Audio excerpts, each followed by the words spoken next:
Welcome to part 4 of How to Adult. And in this video, I'll be talking about the third aspect of our circle of life, MAST. And today we are touching on S, social, how to win with people. Now, for some people, when you hear social, how to win with people, you might just pick up, is it the kind that I need to network? I'm put into a situation where I need to network with people, begin to give name cards, introduce myself, and talk about my elevator pitch. Hold on there, I'm not talking about that kind of social. Winning with people is really nothing more than a way of life. Let me just elaborate further. See, when I was young, I am not really very sociable. You might not believe it, but I'm not really sociable. And the reason is very simple. Since young, and I think very much is due to my mom's situation. Her husband died really young, and she's mostly in a self-preservation mode. Some of the things my mom told me is this: Samuel, you gotta just mind your own business. Okay?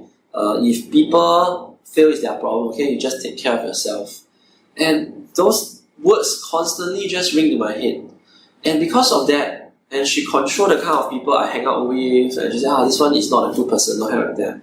I really have a major struggle in my primary school life that I don't like to talk to people. I am super antisocial. I just don't have much friends. Yeah, and even I have friends, I don't really trust them because, my mom don't really trust people around her, and that have gone all the way up to secondary 2, which is about 14 years old. I really don't enjoy my social life, or do I even have one? Yeah, but what really saved me was at the age of 14, I began to get connected to a religion group, a faith community that I went in there, and I really enjoyed the people there. And maybe because we are all doing religion together, we are worshipping God together, that really gives me that permission, a safe space to be more vulnerable, to be more of myself. And I begin to connect and build some genuine friendships over there. Over a period of time, I really start to form bonds there, like with the uncle aunties and their children who are of similar age with me. So we belong to this youth group. And of course, doing religion together, we need to run events. So we begin to do events together, and we stay back late just to do all these events together.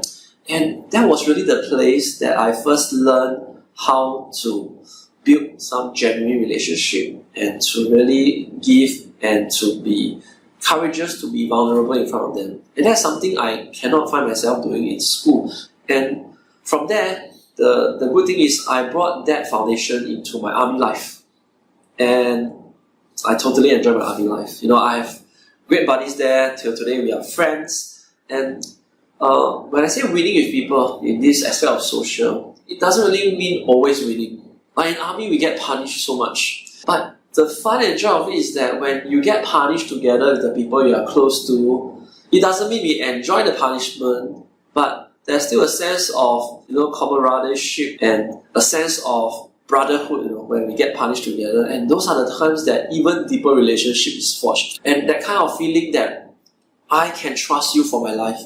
I put my life in your hands. We trust each other. And those are the kind of bonds that we forged during a time of hardship. I would never have been able to enjoy that if I continue to take on my mom's advice of just my own business if other people feel it's their problem. Because that has put me in a mindset to just do life in a very lonely way, in a very self mode. And I'm glad that I didn't take on that during my army days.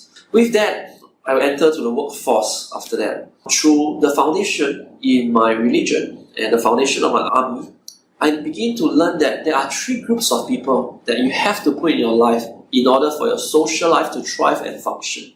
So many times I get young people asking me, so about socializing, it's so important. We need to know all these important people. Because Samuel, it is not what you know, it is who you know that matters.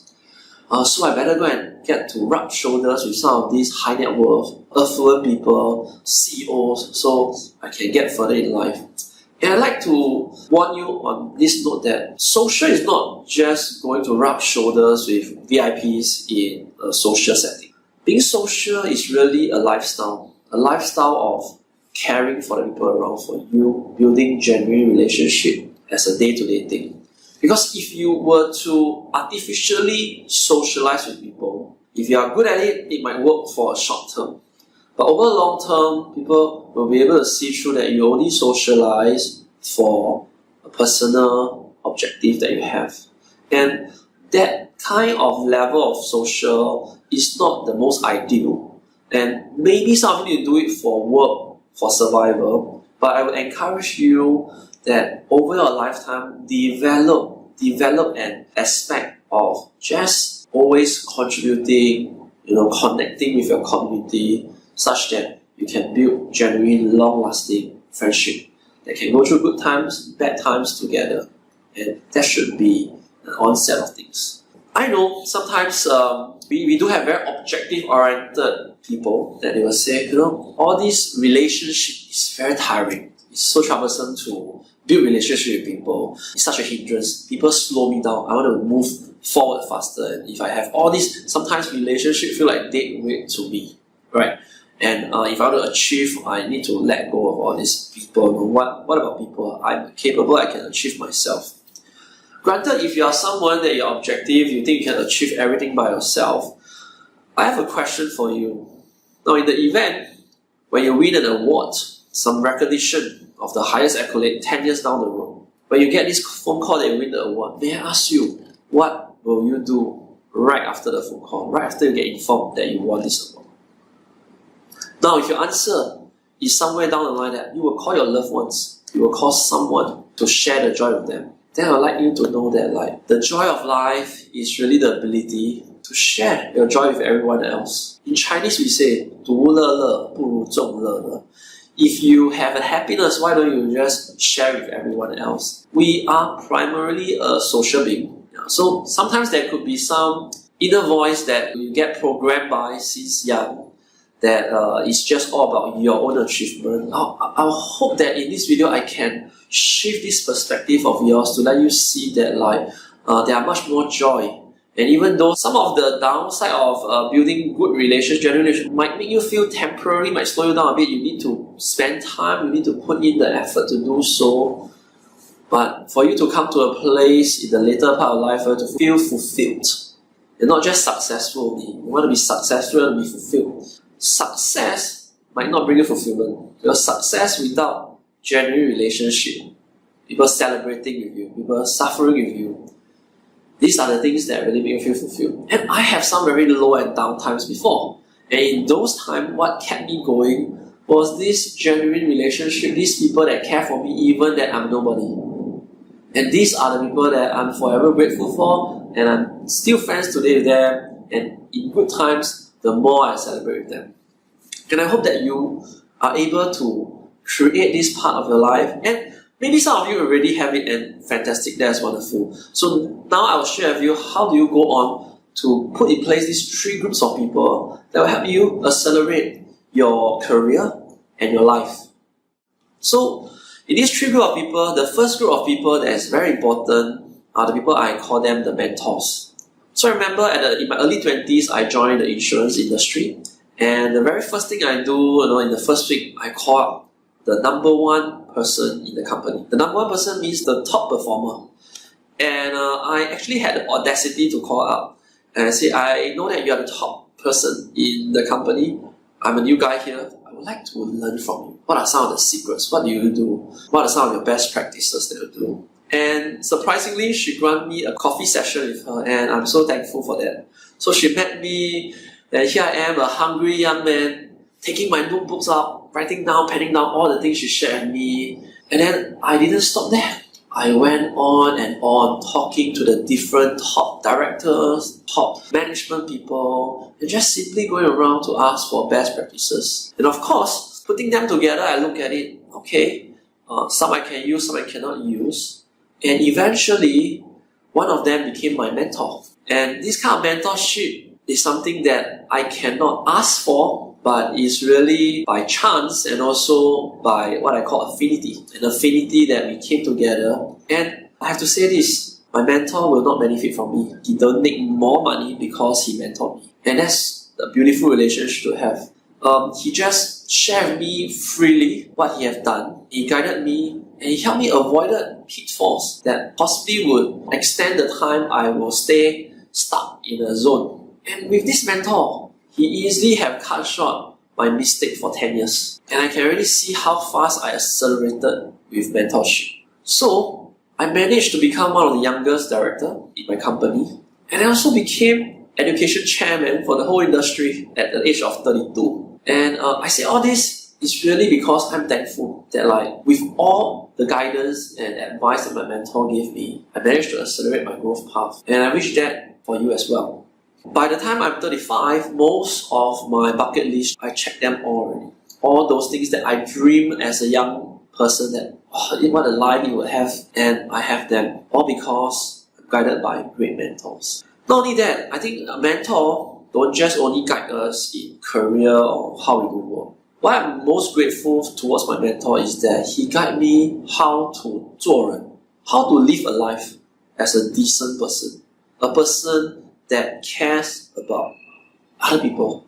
We don't just want to be successful and selfish. It's always about caring for others. And that's what my mentor does for me. The second group of people that you want to hang out with and engage is your peers. But having said that, it's very important you need to select peers that will challenge you, peers that are better than you, so that you can grow with them. Now, I have this privilege to have peers when I joined the insurance industry because they came from a very successful group. Many of them are from the top 1% group, globally recognized.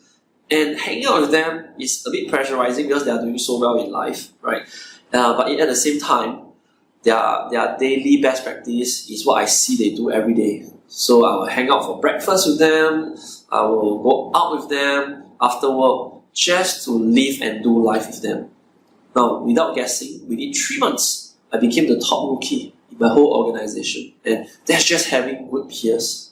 And the third group of people that you want to have is who I call them the mentees.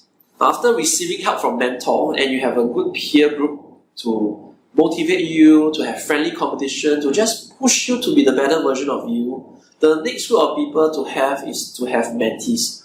Why are they important? I think mentees are people that push you to want to grow further, that you don't want to stop there. You want to grow more so you can take what you have grown and what you have learned to share with mentees. When you get great mentees, they really are a joy to work with. Over the last 14 years, I have worked with many young people, and many of them have gone on to do very well in their life, and I really feel so happy for them. They have done so well, and it's a joy that you cannot describe, and no money can buy that kind of joy. I genuinely just feel so happy for them. But at the same time, what do I get back? It's not just joy, it's that when you have mentees with you, you have to make sure those things that you learn and say is correct, is accurate. They will give you a very direct feedback. Are those theory that you are learning and doing, are they working? Because if it doesn't work, it will show up in their own practice, it's not working. And they will come and say, it's not working. That just kept me going. And once you set these 3 things in place, you'll be able to start to see an acceleration in the career, wherever you are. So, with this, I just like to wrap it up in this way. While we do all these things, it's very important for you to start from yourself. First, to do social well, to thrive in the social aspect of life, it is so important that you have to like yourself, you have to have a good self-worth, a self-image of yourself. It pains me to see that there are a lot of people who have very low self-worth, low self-esteem. When they look in the mirror, they don't really like themselves. And sometimes it could be because of all this inner voice that was programmed in their life that they don't exactly like themselves. I've seen healthy looking young girls, young men, at the end of the day, they can look into the mirror and they can say things like they hate themselves. And these are things that really pains me to see. So, moving forward, in my adulting orientation program, which the next level to go to, I will be sharing more about how do you deal with and cope with the aspect of self. Because you can never go on and thrive in a social environment where you don't like yourself. People who don't like themselves cannot like other people. And when they don't like other people, it's very hard to get the reciprocation back for you to enjoy a great social life. So if you are struggling in this area, you don't think you like yourself, I would like to encourage you to go on to check out our Adulting Orientation program at the end of this 5 video series.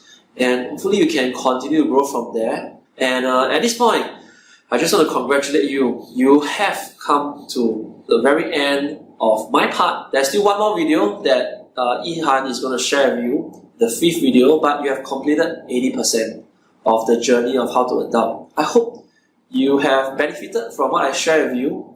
And I want you to share in the comments what you have learned, or even some of the struggle you have with people. I'd like you to put in the comments. And when you put it there, I will want to engage you. I will reply to you. I might even just share with you how you can overcome some of these problems you have.